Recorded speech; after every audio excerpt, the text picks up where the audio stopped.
The stagecoach lurched to a stop in front of the dusty general store, and Sophia Carter pressed her gloved hand against the bruised flesh beneath her left eye, wincing as the fabric touched tender skin that had turned a mottled purple and yellow during her journey west. She had written to Matthew Wilde 2 months ago, answering his advertisement for a bride in the Boston newspapers, and his letters had seemed kind, his words gentle and respectful. Now, stepping down from the coach onto the wooden sidewalk of Hawthorne, Montana territory, in the sweltering August heat of 1878, she wondered what this stranger would think when he saw her face. The other passengers had stared during the journey, their eyes full of questions and judgment, and she had kept her head down, pretending to sleep whenever possible. The driver pulled her trunk from the top of the coach and set it beside her with a thud. Sophia clutched her reticule tightly, feeling the few coins she had left rattling inside. This was her new beginning, her escape from Boston and from Charles Hampton, the banker's son who had courted her with flowers and promises before showing his true nature. The black eye was his parting gift when she told him she was leaving, that she had found someone else, that she would never marry him. He had struck her so hard she had seen stars, then threatened to ruin her reputation if she breathed a word of what he had done. But it did not matter now. She was 3,000 miles away, and Charles Hampton could not reach her here. The main street of Hawthorne stretched before her, lined with false-fronted buildings that seemed to lean against each other for support. The mountains rose in the distance, their peaks still touched with snow despite the summer heat. Horses were tied to hitching posts, their tails swishing at flies. A dog lay in the shade of the saloon porch, panting. Everything smelled of dust and horses and pine. Sophia scanned the street, looking for Matthew Wilde. He had written that he would meet her at the stagecoach stop at noon. According to her pocket watch, it was 12:30. Perhaps he had been delayed. Perhaps he had changed his mind. Perhaps when he saw her bruised face, he would decide he did not want damaged goods after all. The thought made her stomach clench with fear. She had spent every penny she had saved on the journey west. If Matthew rejected her, she would have nowhere to go, no way to return home. Not that home was any kind of refuge. Her parents had died of influenza 2 years ago, and she had been living with her aunt, who had encouraged the match with Charles. When Sophia confessed what Charles had done, her aunt had called her a liar and told her she had probably provoked him.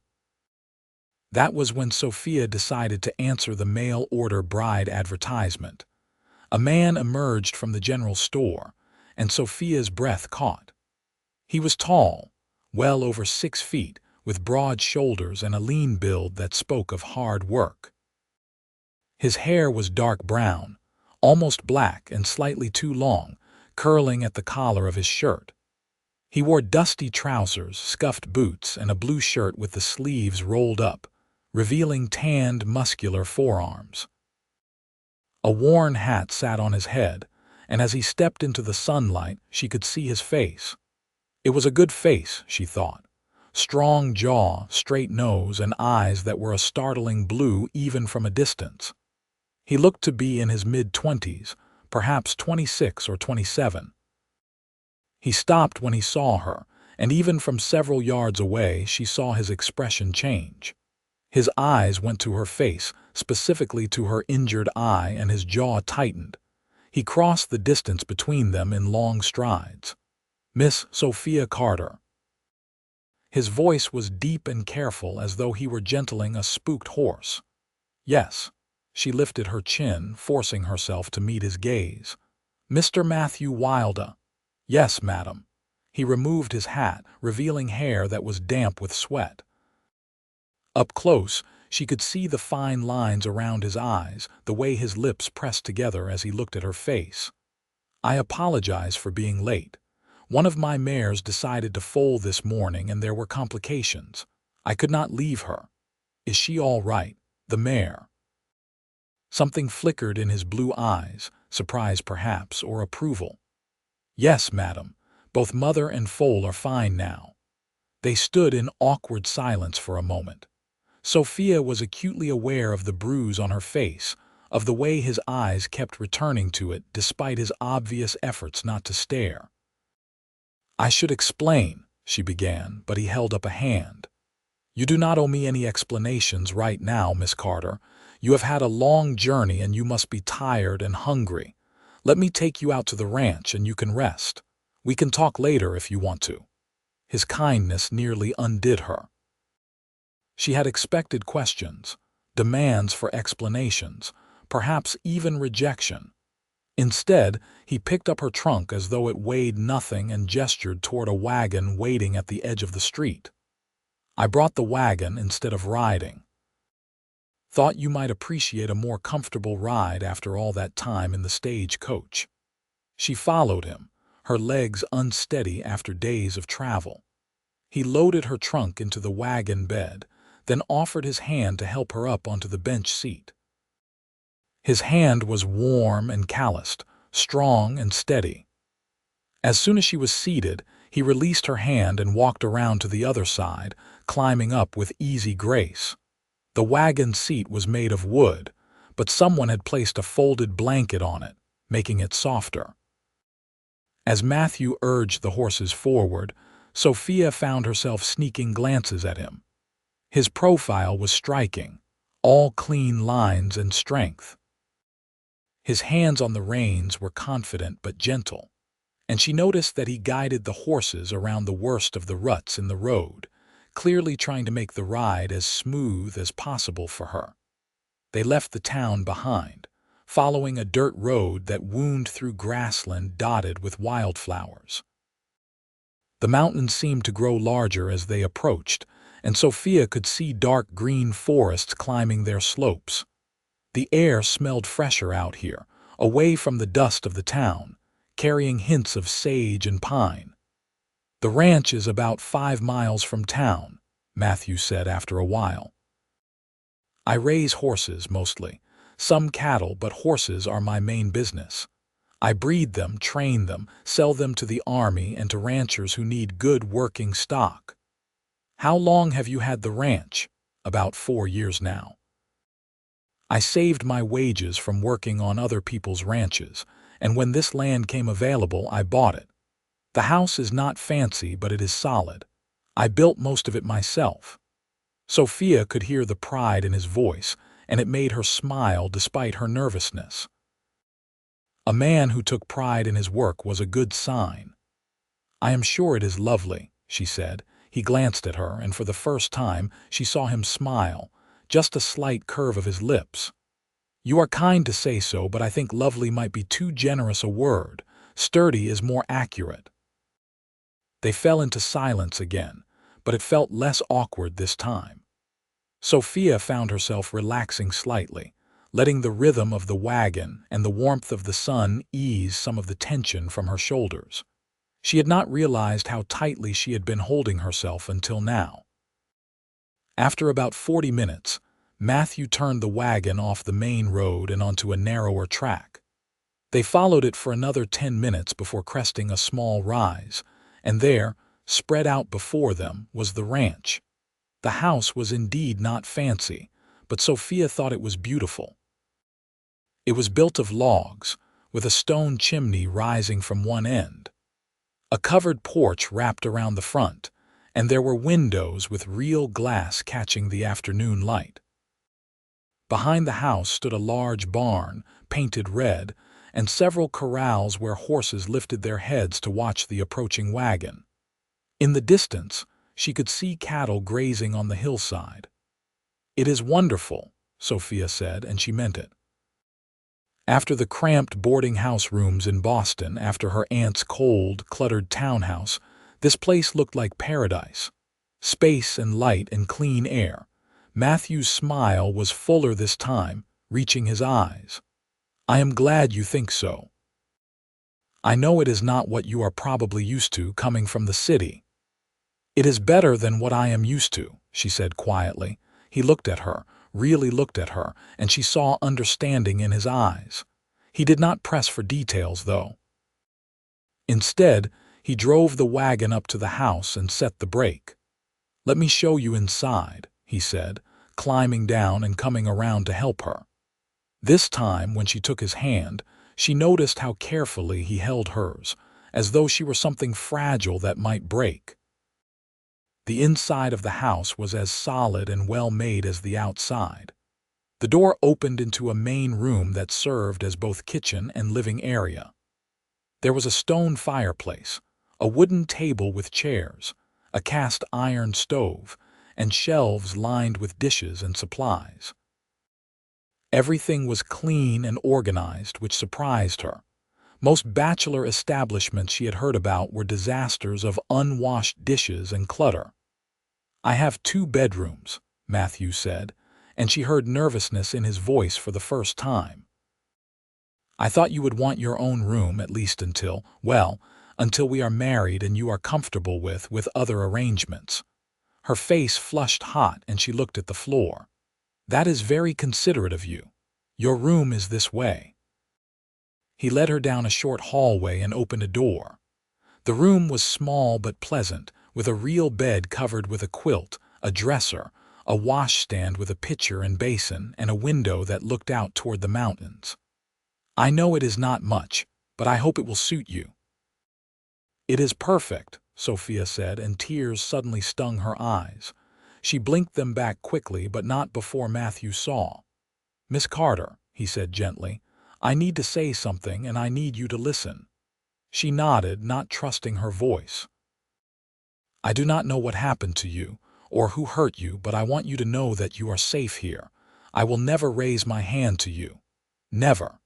And I will not let anyone else hurt you either.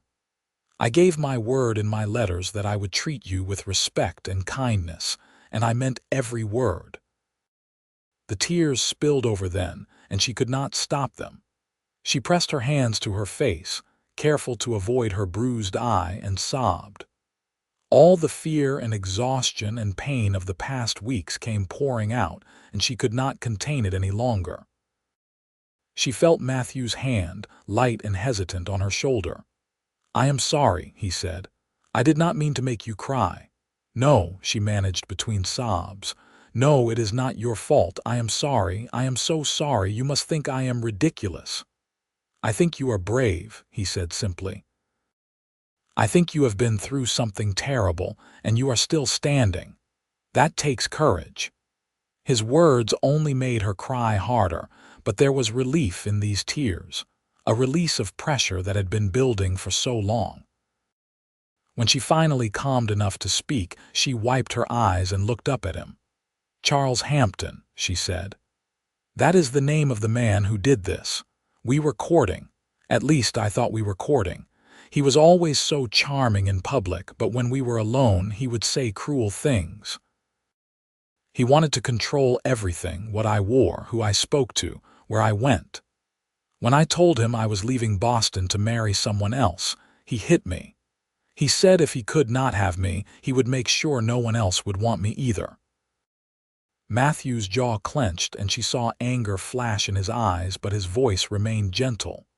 "He was wrong. He was wrong about everything. What he did to you, it says everything about him and nothing about you." "I should have told you in my letters," Sophia said. "About Charles, about what happened. You had a right to know before I came all this way. And if you had told me, I would have written back and told you to come anyway," Matthew said. "I asked for a wife, Miss Carter, someone to share my life with, to build a home with.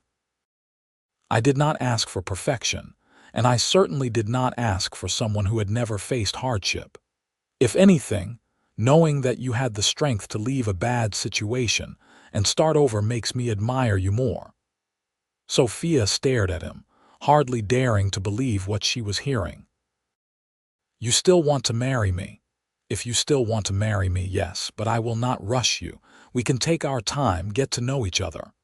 The law requires a waiting period anyway before we can marry.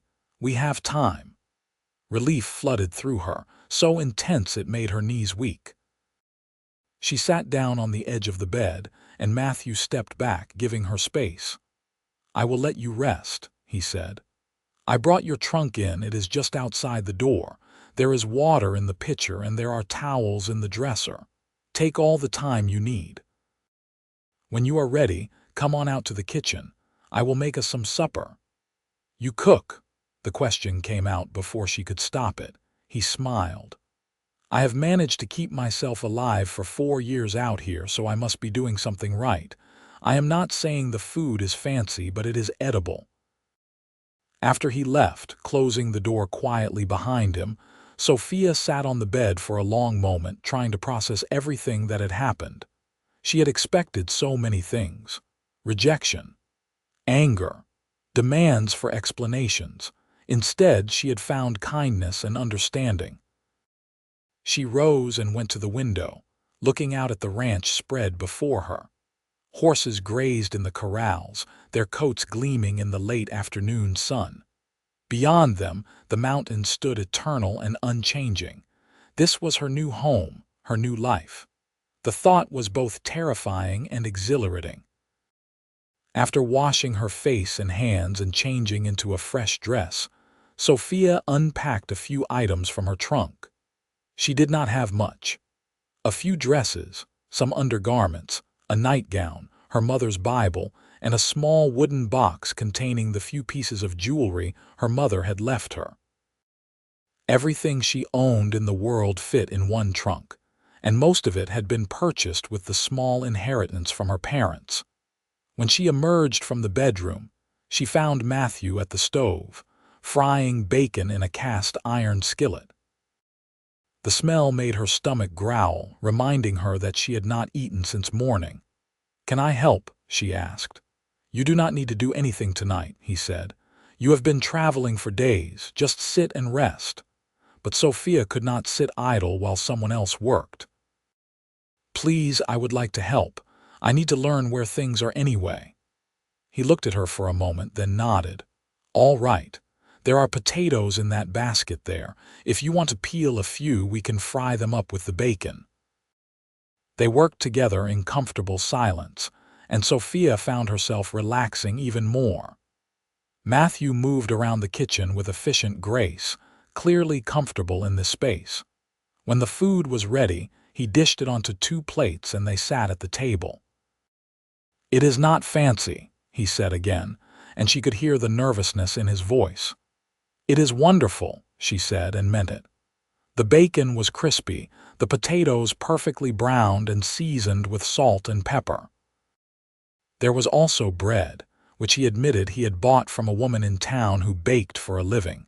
They ate quietly, but it was not an uncomfortable silence. Sophia found herself watching Matthew, noticing small things about him. The way he cut his food into neat pieces before eating. The way he wiped his mouth with his napkin after each few bites. The way his eyes would occasionally flick to her face, then away quickly, as though he did not want to be caught staring. "Tell me about the horses," she said after a while. "You said you breed and train them." His face lit up in a way it had not before, and she realized she had found the key to him. Horses were his passion. "I do," he said. "I breed for temperament and soundness first, speed and beauty second. A horse can be the most gorgeous animal in the world, but if it has a bad temperament or weak legs, it is not worth much. I want horses that are steady, reliable, and strong. The kind a man can depend on when he is miles from anywhere and needs his mount to get him home safe." "How many horses do you have?"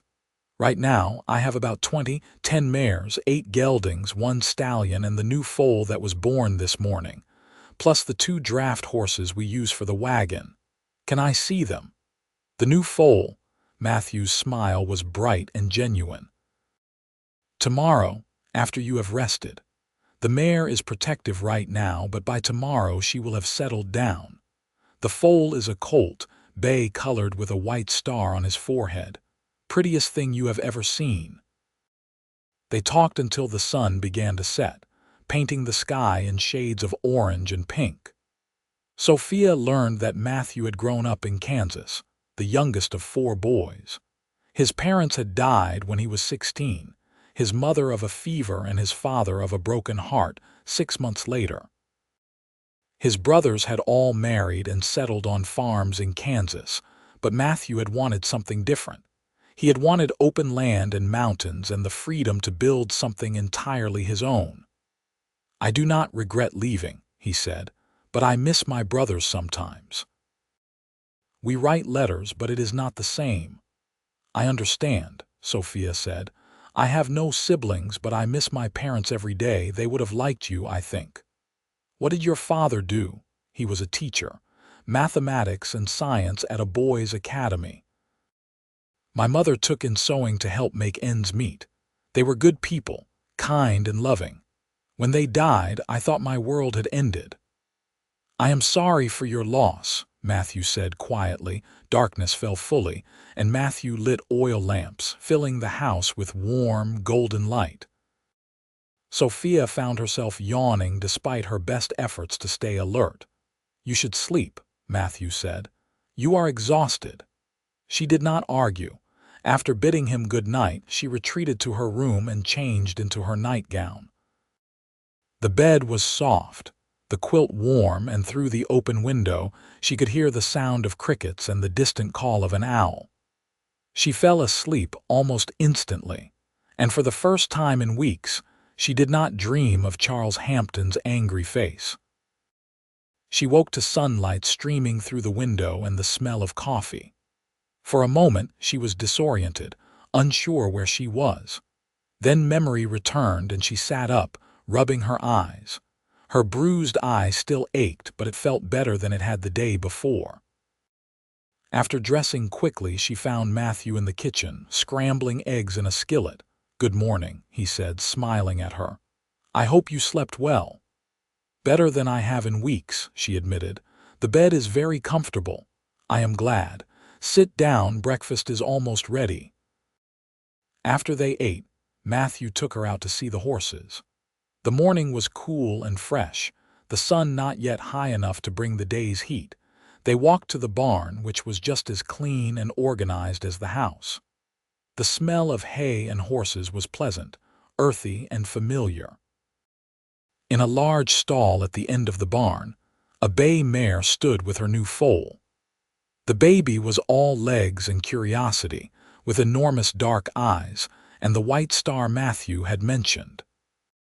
When they approached, the mare pinned her ears briefly, but Matthew spoke to her in a low, soothing voice, and she relaxed. "Hey there, Rosie girl.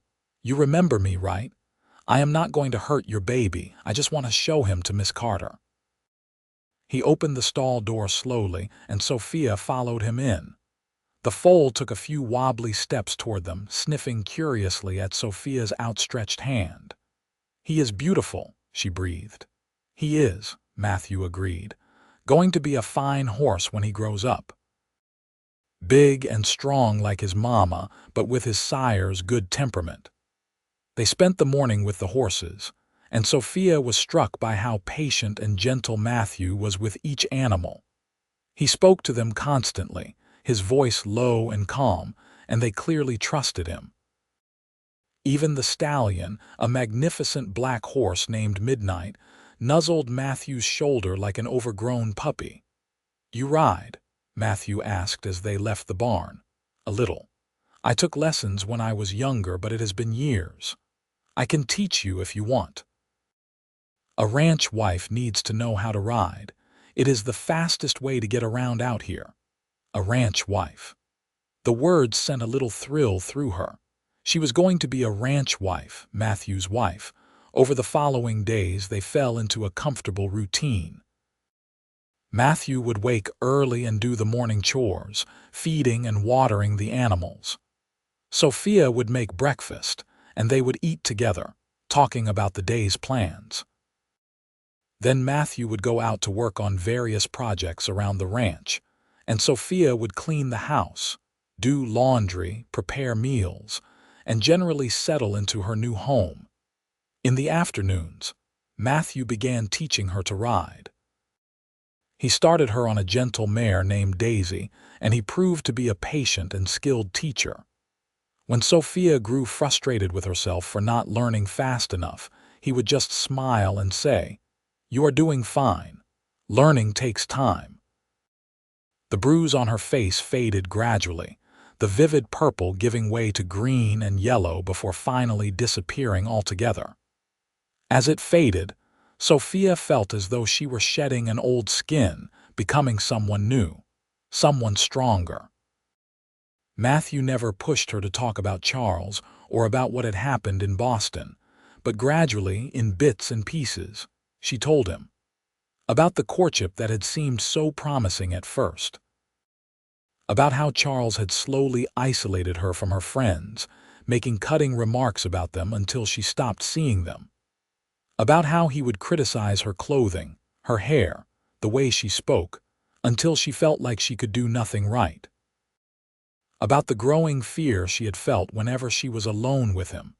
Matthew listened to all of it, his face growing darker with each revelation.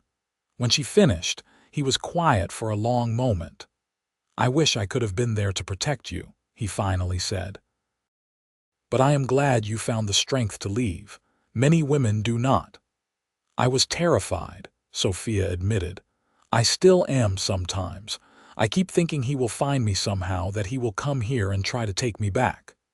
"That will not happen," Matthew said, and there was steel in his voice. "You are under my protection now. If Charles Hampton is foolish enough to show his face here, he will regret it." 3 weeks after Sophia's arrival, Matthew suggested they go into town to file the paperwork for their marriage license. The law required a 3-day waiting period after filing, which meant they could be married by the end of the week if Sophia was ready. "Are you sure you want to marry me?" she asked as they rode in the wagon toward Hawthorne. "We have only known each other a few weeks." Matthew kept his eyes on the road, but she saw a smile playing at the corners of his mouth. "Sophia, I have known since the day you arrived that I wanted to marry you. When you asked about my mare and her foal, when you cried in your room and apologized for crying, when you insisted on helping with supper even though you were exhausted. Every day since, you have shown me who you are. You are kind and strong and hardworking. You are exactly the kind of woman I hoped you would be. But what about love?" The question came out as barely a whisper. "You deserve to marry someone you love." Matthew pulled the wagon to a stop and turned to face her fully. "Sophia, I do not think love is something that happens in an instant, like lightning striking. I think it is something that grows like a seed planted in good soil. And I think, if you are honest with yourself, you will realize that seed has already started to grow between us." She looked at him, at his honest blue eyes and his strong, kind face, and realized he was right. She did not know exactly when it had happened, but somewhere between that first day and this moment, she had fallen in love with Matthew Wilde. "Yes," she said, "I will marry you." His smile was like the sun coming out from behind clouds. He reached over and took her hand, squeezing it gently. "You have made me the happiest man in Montana Territory." They filed the paperwork in Hawthorne, and the clerk, a thin man with wire-rimmed spectacles, congratulated them and told them they could be married any time after 3 days. They decided on Saturday, which gave them 4 days to prepare. On the way back to the ranch, they stopped at the general store to buy supplies. The storekeeper, a round-faced woman named Mrs. Patterson, greeted them warmly. "So this is your bride, Matthew. She is lovely, just lovely. Welcome to Hawthorne, dear. If you need anything at all, you just let me know." Sophia found herself warming to the woman's genuine kindness. As she and Matthew shopped, Mrs. Patterson chattered about town gossip, the upcoming church social, and how wonderful it was that Matthew was finally settling down. "I have been telling him for 2 years that he needed a wife," Mrs. Patterson said. "A man is not meant to live alone, and Matthew is too good a man to waste his life as a bachelor." Matthew's ears turned red, and Sophia hid a smile. They bought flour, sugar, coffee, and various other supplies. Sophia also picked out fabric for a new dress, a soft blue cotton that Mrs. Patterson assured her would look beautiful with her dark hair. "Are you making a wedding dress?" Mrs. Patterson asked, her eyes lighting up. "Just a nice dress," Sophia said. "I am not a fancy person." "Well, you will be the prettiest bride we have seen in a long time, fancy dress or not," Mrs. Patterson declared. On the ride home, Sophia felt lighter than she had in months. The people in Hawthorne seemed friendly and welcoming, and the thought of building a life here with Matthew filled her with hope. That evening, as they sat on the porch watching the sunset, Matthew said, "I should probably tell you that I am not good with words. I never have been. But I want you to know that I will do my best to make you happy, Sophia. I will work hard to provide for you, and I will always treat you with respect." "I know you will," she said softly. "You have already shown me that." He reached over and took her hand, and they sat in comfortable silence as the sky turned from gold to pink to purple. Sophia thought about how different this was from her courtship with Charles. There had been no quiet evenings like this, no comfortable silences. Charles had always needed to fill every moment with talk, usually about himself. But with Matthew, she could just be. She did not need to perform or pretend. She could simply exist, and that was enough. The next 3 days passed in a blur of activity. Sophia sewed her new dress, working late into the evenings by lamplight. Matthew cleaned and organized the house until it shone. He also rode into town to speak with the minister, a man named Reverend Thomas, about performing the ceremony. On Friday evening, the night before their wedding, Matthew knocked on Sophia's bedroom door. "Come in," she called. Setting aside her sewing, he entered, holding something wrapped in brown paper. "I have something for you, a wedding gift." "Matthew, you did not need to do that. I wanted to." He handed her the package, and she unwrapped it carefully. Inside was a beautiful leather-bound journal and a fountain pen. "I noticed you did not have anything to write in," he said, looking suddenly shy. "I thought maybe you would want to record your thoughts, or write letters to friends back east, or just have something that was yours." Sophia felt tears prick her eyes. It was such a thoughtful gift, so perfectly suited to her. She had always loved to write, and in Boston, she had kept a journal faithfully. But she had left it behind when she fled, afraid that Charles might find it and read her private thoughts. "It is perfect," she said, standing and impulsively kissing his cheek. "Thank you." Matthew's face flushed red and he smiled. "I am glad you like it. Well, I will let you get your rest. Tomorrow is a big day." After he left, Sophia held the journal, running her hands over the smooth leather cover. Inside the front cover, in neat handwriting, Matthew had written, "For Sophia, on the occasion of our marriage, may all your days be filled with words worth recording.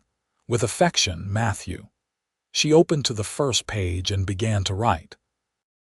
"August 25, 1878. Tomorrow I marry Matthew Wilde, and I am not afraid.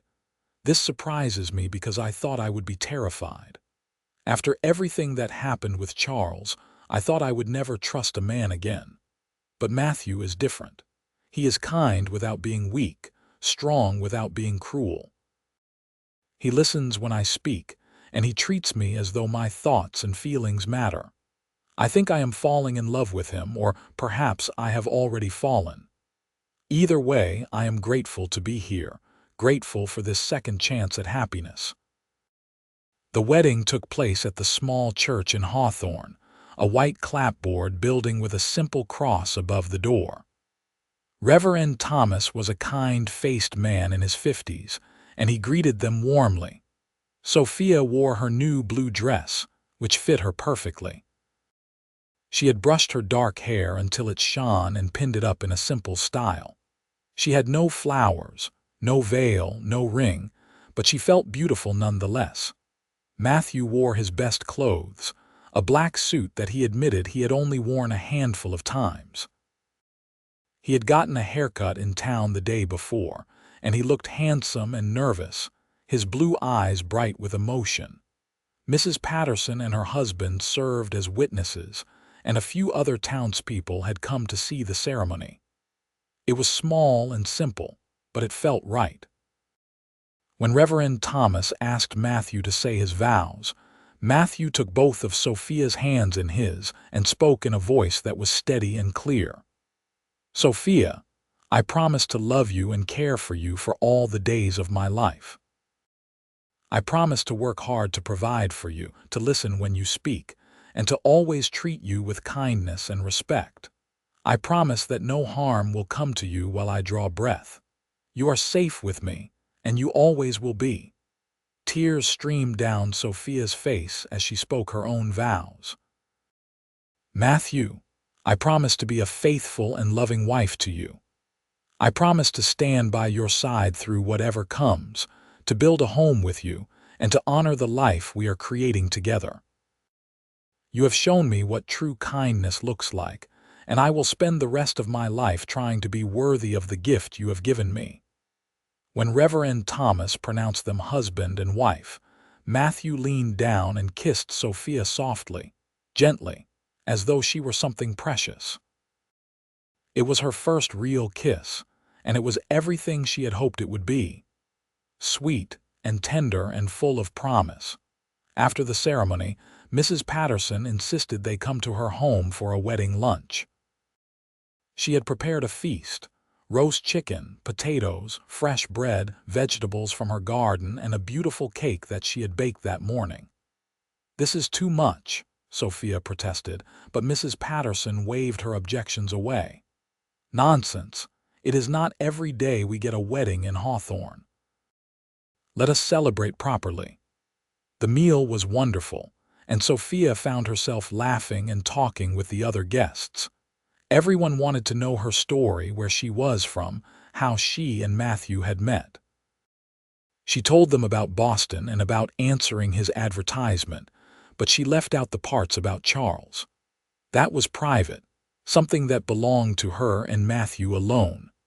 As the sun began to set, Matthew and Sophia said their goodbyes and climbed into the wagon for the ride home. Sophia felt nervous now, knowing that tonight would be their first night as husband and wife, knowing what that meant. Matthew must have sensed her anxiety because he reached over and took her hand. "Sophia, we do not have to rush anything. We can take our time with everything. I want you to feel comfortable and safe." She squeezed his hand. "I want to be a proper wife to you, Matthew. I am just nervous." "That is understandable, but there is no rush. We have the rest of our lives." When they arrived home, the ranch looked beautiful in the golden evening light.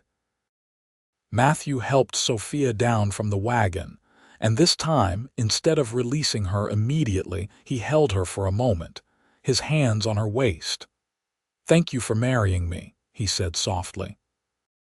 "I know I am not much to look at, and this ranch is not fancy, but I promise I will do everything I can to make you happy." "Matthew Wilde, you are everything I could have hoped for and more," Sophia said firmly. "Do not ever think otherwise." He smiled and kissed her again, longer this time, and she felt warmth spread through her entire body. When they finally broke apart, both of them were breathing hard. "Come inside," Matthew said, his voice rough. "It is getting cold." The next weeks unfolded with a gentle rhythm that Sophia came to cherish. She woke each morning to find Matthew already up, his side of the bed still warm where he had lain beside her. That first night as husband and wife had been tender and careful, Matthew taking his time to ensure her comfort, constantly asking if she was all right. It had been nothing like what she had feared, nothing like the painful encounters she had heard whispered about by married women in Boston. Instead, it had been sweet and intimate, an extension of the trust they had been building between them. She took over the cooking entirely, finding joy in preparing meals for Matthew. He always praised her efforts, even when she burned the biscuits or oversalted the stew. She learned the rhythms of ranch life, understanding when to have breakfast ready when Matthew would come in for lunch, when to expect him for supper.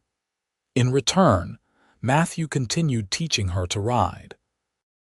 She progressed from the gentle Daisy to a more spirited mare named Belle, a pretty chestnut with a white blaze. Under Matthew's patient instruction, Sophia's confidence grew until she could ride out across the ranch land without fear. One afternoon in early September, as they rode together checking on the cattle, Sophia found herself laughing with pure joy. The air was crisp and clean, the sky impossibly blue, and she was riding beside a man she loved, in a place that was becoming home. "What is so funny?" Matthew asked, smiling at her. "Nothing is funny. I am just happy, truly, deeply happy. I did not think I would ever feel this way again."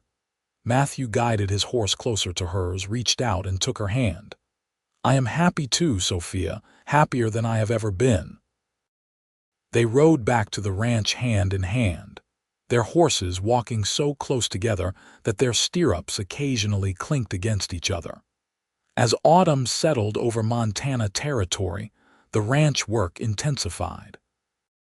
Matthew needed to prepare for winter, making sure the barn was secure, that there was enough hay stored, that the animals would be protected from the harsh weather to come. Sophia helped where she could, stacking wood, organizing supplies, preserving vegetables from the small garden behind the house. In October, Matthew hired 2 ranch hands to help with the fall roundup. The men, brothers named Jack and Tom Riley, were good workers who treated Sophia with respect. She cooked for all of them, preparing huge meals to fuel their hard work, and in the evenings, they would all sit around the table, talking about the day's work and making plans for the next day. It was during this time that Sophia received a letter. Matthew brought it back from town one day, and when she saw the return address, her blood rang cold. Charles Hampton, Boston, Massachusetts. Her hands shook as she held the envelope, and Matthew noticed immediately.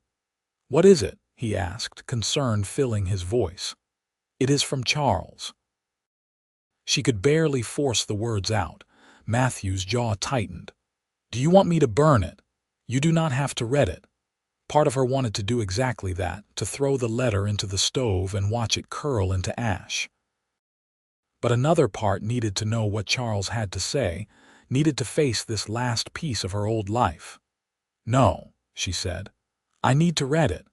She opened the envelope with trembling fingers and pulled out a single sheet of paper. The handwriting was elegant, the same handwriting that had once written her love notes. "My dearest Sophia, I have learned of your current location and your unfortunate marriage to some common rancher. I write to inform you that I am willing to forgive your foolish indiscretion. If you return to Boston immediately, I will overlook this episode and we can proceed with our engagement as planned. You must understand that you belong with me, Sophia. Your place is here in Boston, as my wife, not wasting away on some primitive ranch in the wilderness. I can give you everything: a fine home, beautiful clothes, a position in society. What can this rancher give you? Hard work and poverty. I expect to hear from you within the month. Do not make me come to Montana territory to retrieve you. That would be unpleasant for everyone involved. Yours always, Charles Hampton. Rage unlike anything she had ever felt before flooded through Sophia. How dare he? How dare he think he could summon her back like a disobedient dog? How dare he threaten Matthew? "What does it say?" Matthew asked quietly. Sophia handed him the letter, watching as his face grew darker with each line he read. When he finished, he carefully folded the letter and set it on the table. "He cannot have you," Matthew said, and there was steel in his voice. "You are my wife, and you are staying right here." "He says he might come here," Sophia said, hating how her voice shook. "Matthew, if he comes here, Then I will deal with him." Matthew pulled her into his arms, holding her close. "Sophia, listen to me. Charles Hampton is a bully and a coward. Men like him only prey on those who cannot fight back. If he is stupid enough to show his face here, he will find out that you are no longer alone and defenseless. He will find out what it means to face a man instead of terrorizing a woman." Sophia buried her face in Matthew's chest, breathing in his familiar scent of leather and hay and soap. "I do not want you to get hurt because of me. I will not, and neither will you. I promise, Sophia, I will keep you safe." That night, Matthew wrote a letter of his own. He did not show it to Sophia, but he mailed it the next time he went to town. She did not know what it said, but whatever it was, it must have been effective because they heard nothing more from Charles Hampton. November brought the first snows, and with them, a quiet settling into winter routines. The Riley brothers finished their work and moved on to another ranch. Matthew spent his days caring for the animals and doing maintenance work around the ranch. Sophia spent hers keeping the house warm and comfortable, cooking, baking, sewing, and reading by the fire in the evenings. They were alone again, just the two of them, and Sophia found she preferred it this way. She loved the quiet evenings when she and Matthew would sit together, sometimes reading, sometimes just talking, sometimes sitting in companionable silence. She loved waking up next to him, warm and safe beneath the quilts. She loved the way he looked at her as though she were the most precious thing in his world. In December, Sophia realized she was pregnant. She had missed her monthly courses twice, and she felt nauseous in the mornings. At first she was afraid to tell Matthew, worried about how he would react. But one evening, as they sat by the fire, she gathered her courage. "Matthew, I need to tell you something." He looked up from the harness he was mending. "What is it?" "I think I am going to have a baby." For a moment he just stared at her, his face unreadable. Then a slow smile spread across his face, growing until it lit up his entire being. "Truly?" he asked, his voice full of wonder. "Truly?" He set aside the harness and crossed to her, pulling her into his arms. "This is the best news you could have given me. A baby. We are going to have a baby." They held each other for a long time, and when they finally pulled apart, Sophia saw tears in Matthew's eyes. "I am going to be a father," he said, as though trying to make himself believe it. "I am going to have a family." "You already have a family," Sophia said softly. "You have me, I know, and you are everything to me, but a baby, Sophia, a child of our own, someone we made together out of love, it is more than I ever hoped for." The winter passed slowly, the days short and the nights long. Sophia's pregnancy progressed normally, and Matthew fussed over her constantly, insisting she rest, that she not lift anything heavy, that she let him do all the work. She protested, but secretly, she loved his attentiveness. They spent the long winter evenings planning for the baby, discussing names and making preparations. Matthew built a cradle from pine, sanding it smooth and carving simple designs into the wood. Sophia sewed tiny clothes and blankets, her heart full every time she thought about the child who would wear them. In February, Mrs. Patterson visited, riding out to the ranch in a wagon driven by her husband. She brought supplies and news from town and fussed over Sophia like a mother hen. "You need to come stay with me when your time gets close," Mrs. Patterson insisted. "You need to be near the doctor, and you need women around you. A man is no good at times like this, no matter how well-meaning." Matthew started to protest, but Sophia squeezed his hand. "She is right. When it gets close to my time, I should be in town. Then I will come too," Matthew said firmly. "I am not letting you go through this alone." "You certainly will not," Mrs. Patterson said. "We have a spare room, and you are both welcome to stay as long as you need." As winter gave way to spring, Sophia grew larger and more uncomfortable. Her back ached, her feet swelled, and she could no longer see her own feet when she looked down. But she was happy, gloriously happy, anticipating the day when she would hold her child in her arms. In late April, as the snow was finally melting and the first wildflowers were pushing up through the mud, Sophia woke in the middle of the night with a sharp pain in her belly. She lay still for a moment, wondering if she had imagined it, but then it came again, stronger this time. "Matthew," she whispered, shaking his shoulder. "Matthew, wake up." He was awake instantly, alert. "What is wrong?" "I think the baby is coming." They had prepared for this moment, had discussed what to do, but now that it was happening, Matthew seemed to forget everything. He jumped out of bed and started pulling on his clothes, talking rapidly. Okay, we need to get you to town. I will hitch up the wagon. Can you walk? Should I carry you?" Despite the pain, Sophia had to smile at his panic. "I can walk. But Matthew, you need to put on both boots, not just one." He looked down, realizing he had indeed only put on one boot, and gave a sheepish laugh. "Right, both boots." By the time they reached Hawthorne, Sophia's pains were coming regularly, about 15 minutes apart. Mrs. Patterson took charge immediately, getting Sophia into bed and sending her husband to fetch the doctor. Dr. Morrison was an elderly man with kind eyes and gentle hands. He examined Sophia and pronounced that she had several hours yet before the baby would arrive. "First babies take their time," he said calmly. "Mrs. Wilde, you are doing just fine. Mr. Wilde, you should go wait in the other room. This is no place for a man." Matthew looked torn between obeying the doctor and staying with Sophia. She reached for his hand. "Stay with me," she said. "Please, Matthew, I need you here." Dr. Morrison looked surprised, but he did not argue. "All right, if that is what the lady wants, but you need to stay out of the way and do what I tell you." What followed were the longest hours of Sophia's life. The pains grew stronger and closer together, until they seemed to be one continuous agony. She gripped Matthew's hand so hard she thought she might break his fingers, but he never complained, never pulled away. He stayed beside her, wiping her face with a cool cloth, whispering encouragement, telling her how brave she was, how strong, how much he loved her. Finally, as the sun was setting, painting the room in golden light, Dr. Morrison said, "All right, Mrs. Wilde, it is time. With the next pain, I need you to push." Sophia pushed with all her strength, crying out with the effort.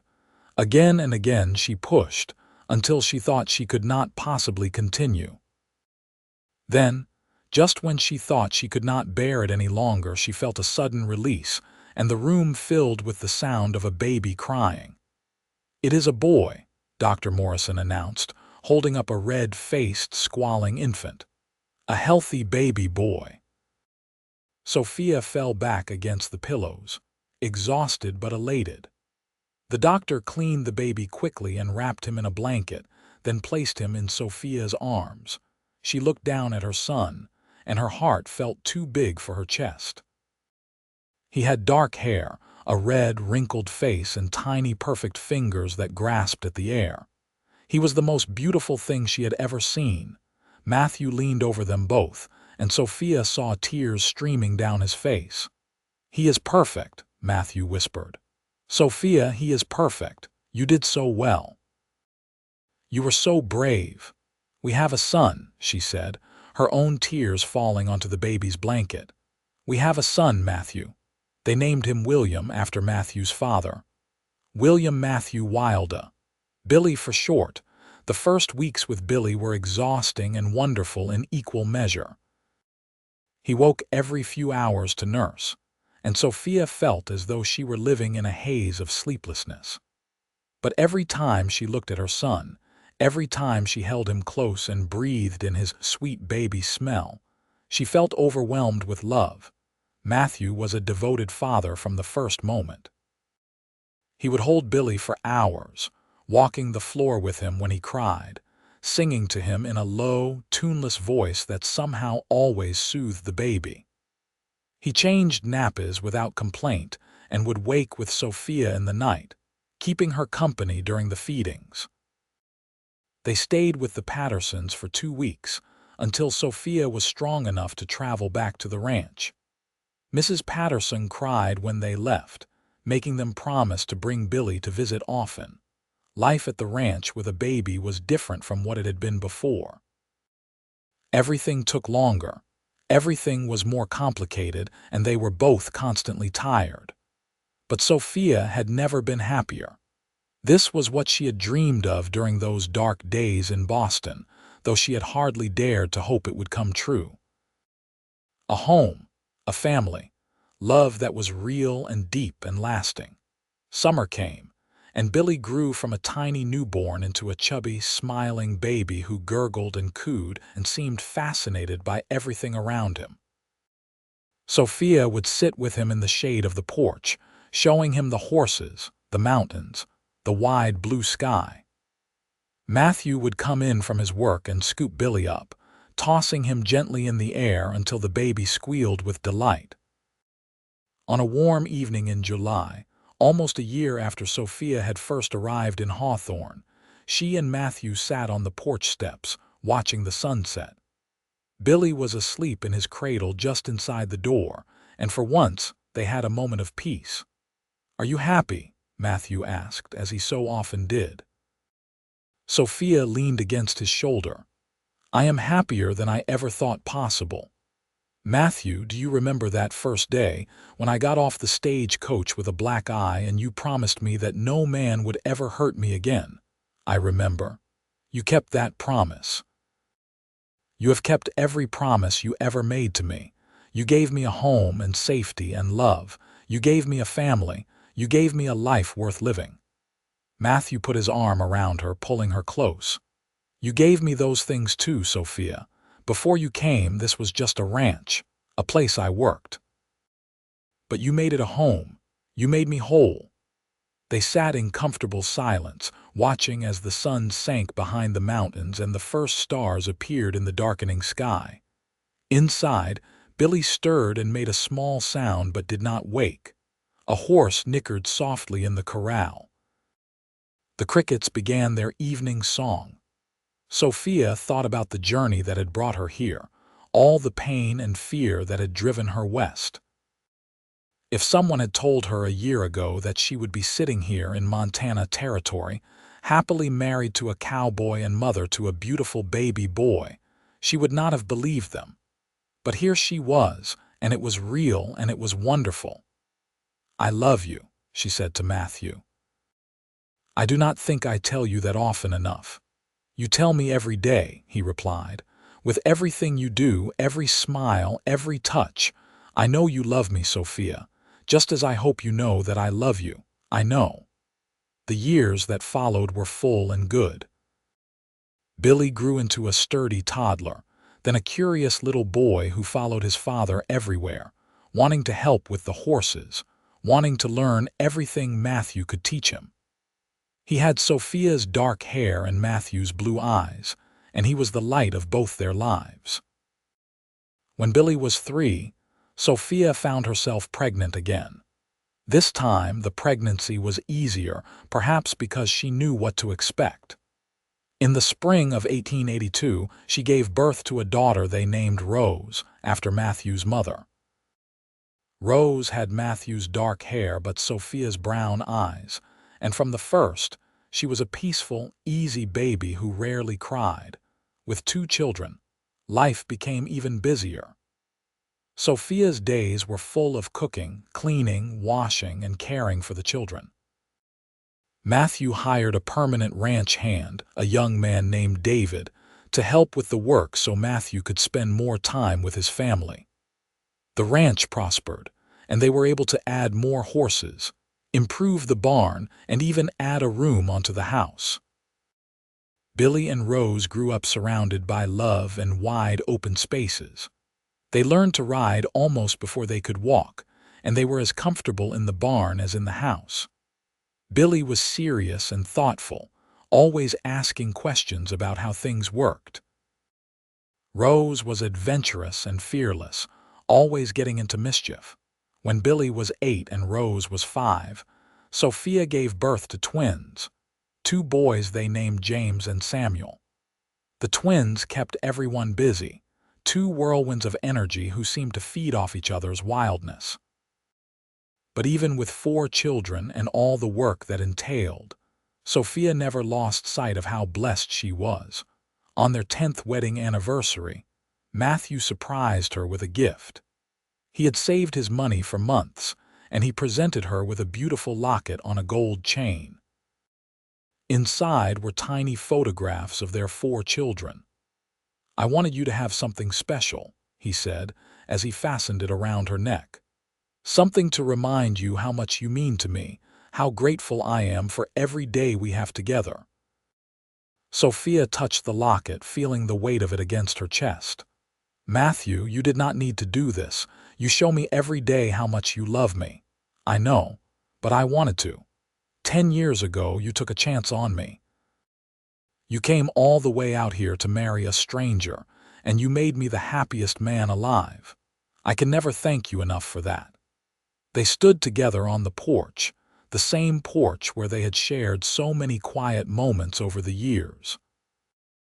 The children were all asleep inside, the ranch was quiet, and the stars were brilliant in the clear Montana sky.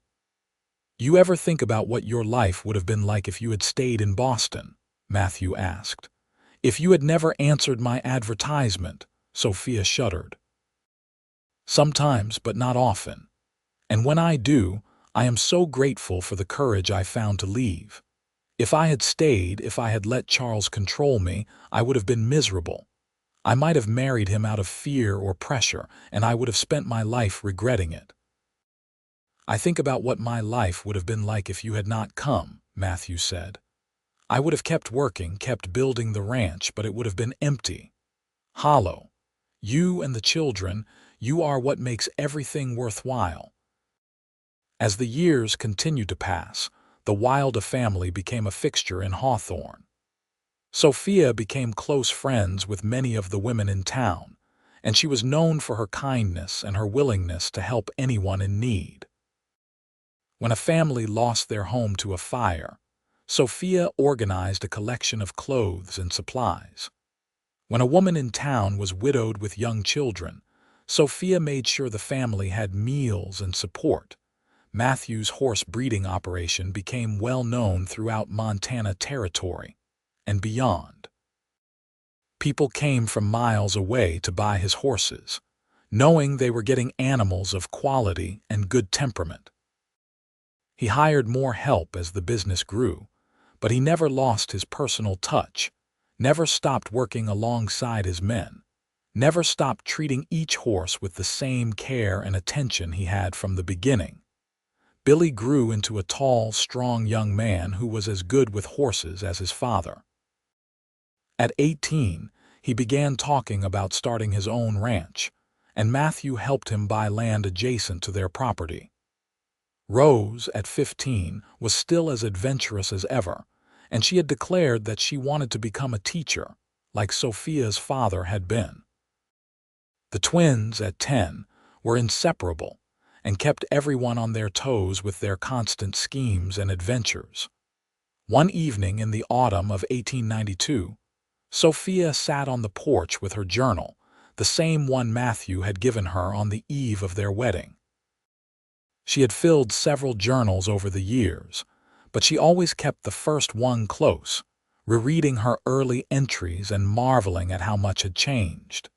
She turned to a blank page and began to write. November 3, 1892. It has been 14 years since I married Matthew, and I still find myself grateful every single day.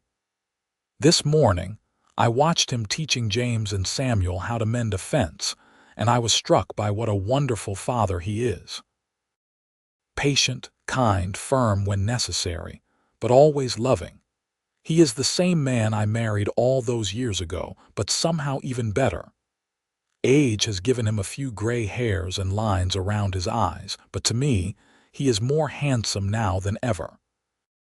Billy came over for supper tonight with his new horse, a beautiful gray mare he plans to use for breeding stock. He and Matthew talked horses for hours, and I could see how proud Matthew is of our son. Billy has grown into a fine young man, honest and hardworking, and I know he will be successful in his own ranching venture. Rose announced at supper that she has been accepted to the teacher training program in Helena. She will leave in January to begin her studies. I am so proud of her, but I confess the thought of her being so far away makes my heart ache. Still, I would never hold her back from pursuing her dreams. The twins are the same whirlwinds they have always been. Today, they somehow managed to let all the chickens out of the coop, and it took all of us an hour to round them up again. Matthew tried to be stern with them, but I caught him hiding a smile. As for me, I am content. More than content. I am fulfilled in ways I never imagined possible. This life, this family, this love, it is everything I could have hoped for and more. When I think about that frightened woman who stepped off the stagecoach 14 years ago with a black eye and a heart full of fear, I barely recognize her. Matthew helped me become someone new, someone stronger. He kept his promise. No man has ever hurt me again, because Matthew has protected me, cherished me, and loved me every single day of our marriage. I am blessed beyond measure. She closed the journal and set it aside as Matthew came out onto the porch, carrying 2 cups of coffee. "Children all settled?" she asked as he handed her a cup and sat beside her. Finally. The twins wanted one more story, Rose wanted to finish her book, and Billy had a few more questions about breeding lines. But everyone is quiet now.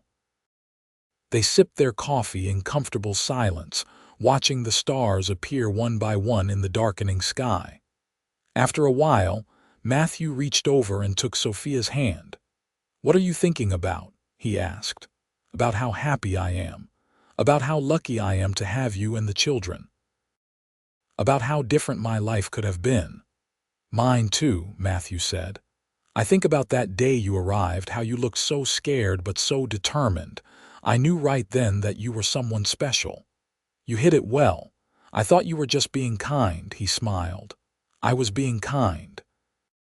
But I was also falling in love with you even then, from that very first day." "Liar," she said fondly. "You thought I was a disaster. I thought you were brave and beautiful and exactly what I needed, even if I did not realize it yet." Sophia laughed and leaned her head on his shoulder. "We have built a good life, have we not?" "The best life," Matthew agreed.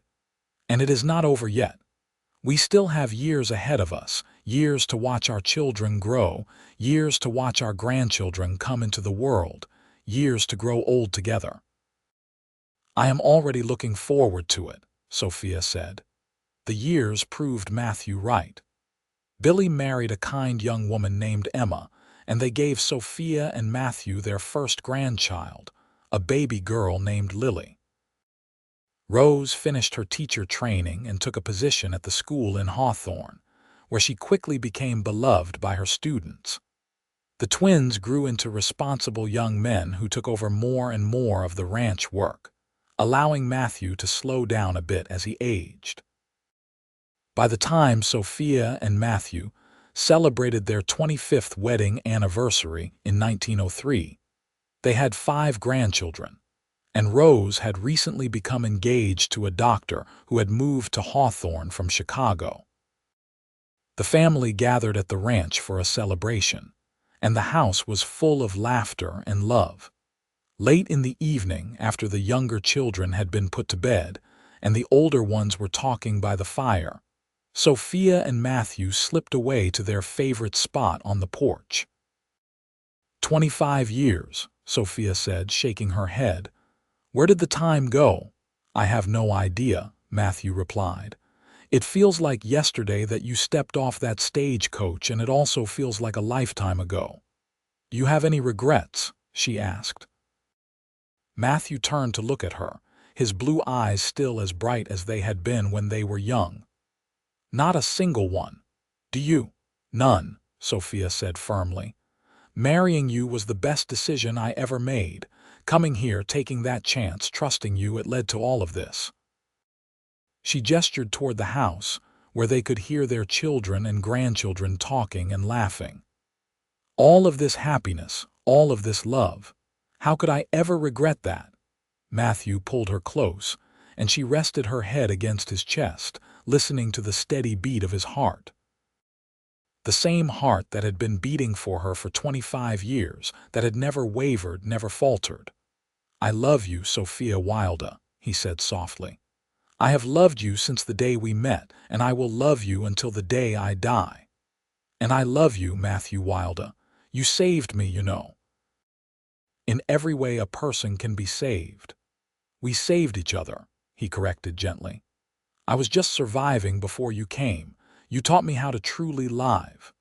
They stayed on the porch until the stars filled the entire sky, holding each other and listening to the sounds of their family inside. This was what happiness looked like, Sophia thought. Not a moment, but a lifetime of moments strung together, each one precious, each one part of the larger tapestry of a life well lived and a love that had endured. As they finally went inside to join their family, Sophia caught a glimpse of herself in the mirror by the door.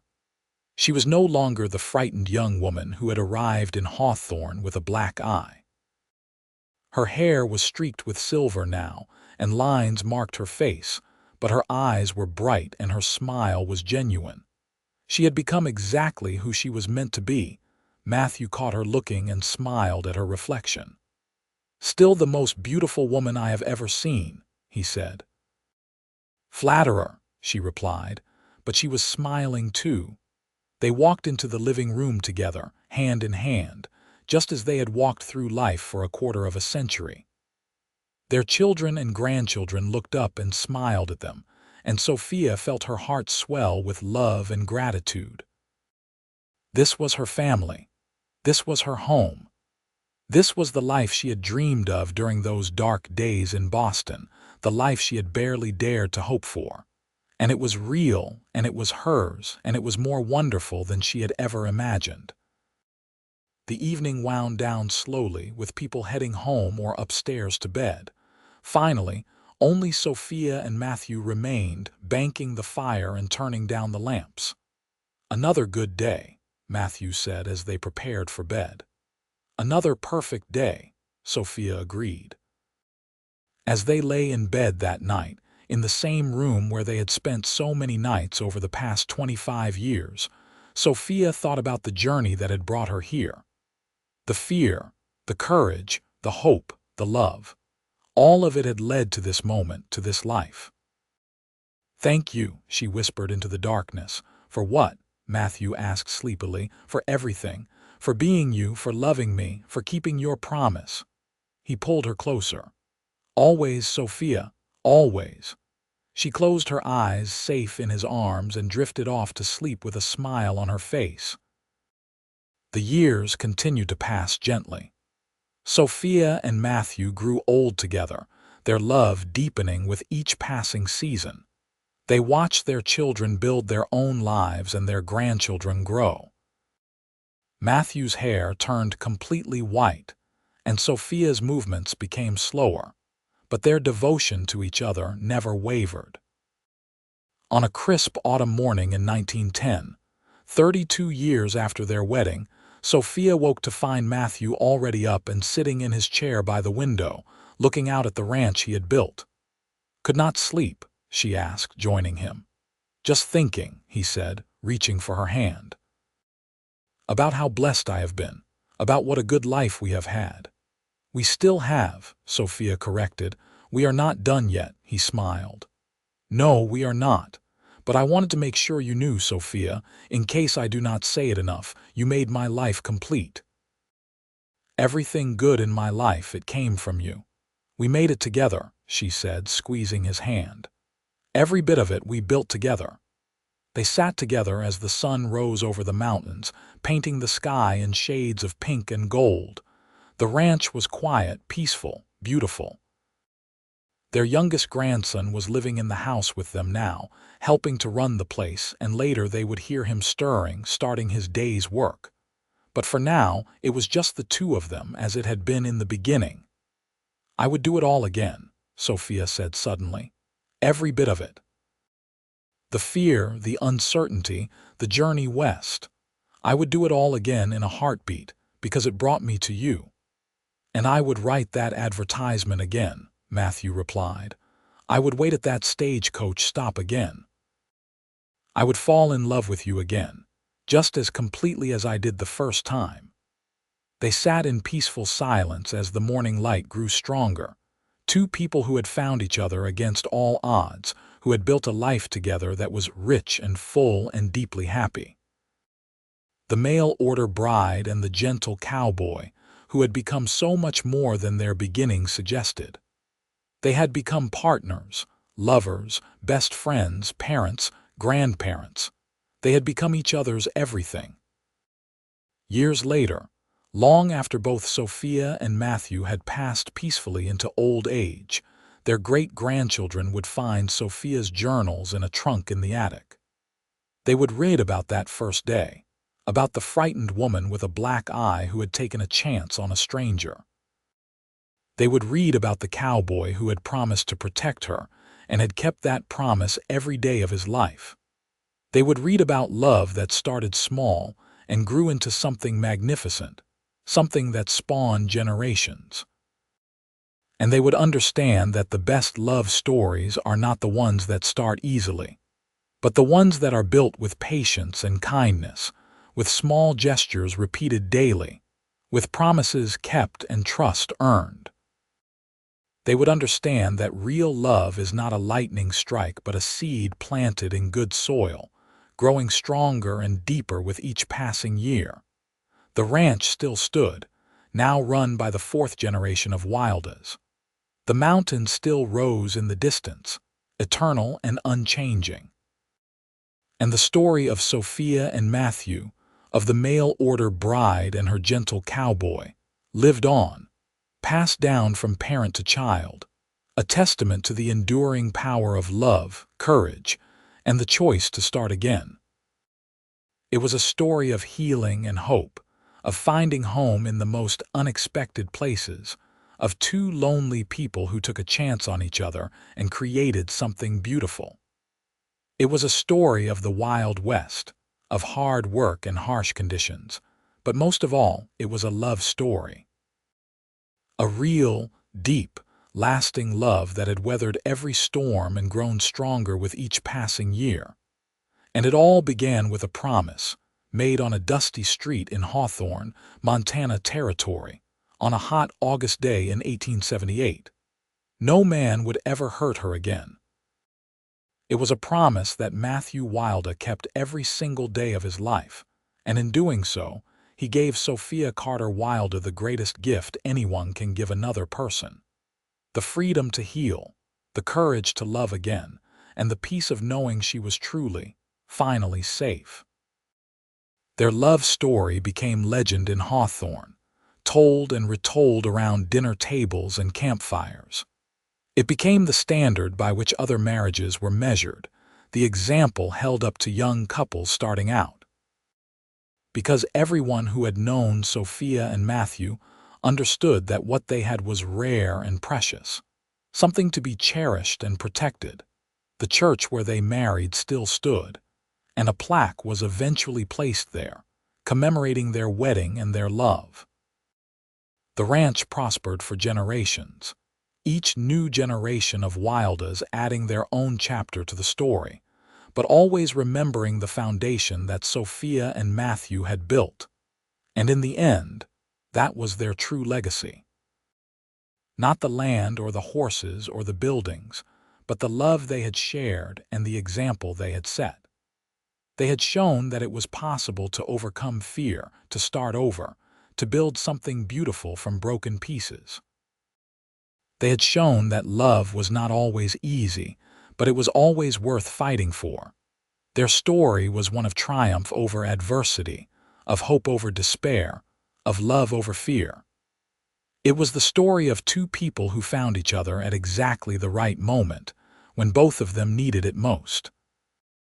And it was a story that ended not with heartbreak or tragedy, but with two people who lived long, full lives, surrounded by family and secure in the knowledge that they were deeply, completely loved. In the cemetery on the hill outside Hawthorne, two headstones stood side by side, weathered by time but still standing strong. The inscriptions were simple. Matthew Wilde, 1852. 1915, beloved husband, father, and grandfather, he kept his promises. Sophia Carter Wilde, 1854-1917. Beloved wife, mother, and grandmother, she found her home between them. A small carved heart, a symbol of the love that had endured beyond life itself. And on the heart, 3 words, forever and always. It was the perfect ending to a perfect love story. A story that proved that sometimes, taking a chance on a stranger, trusting in the kindness of another person, and believing that a better life is possible can lead to everything you have ever dreamed of and more. Sophia Carter stepped off that stagecoach in Hawthorne, Montana territory, with a black eye and a heart full of fear. She left this world decades later, surrounded by family, secure in love and at peace. The journey from one to the other was the story of a lifetime, and it all began with a gentle cowboy who made a promise and kept it every single day for the rest of his life. No man ever hurt her again. And more than that, one man loved her completely, fiercely, and tenderly until the end of their days. It was, in every sense, a love story for the ages.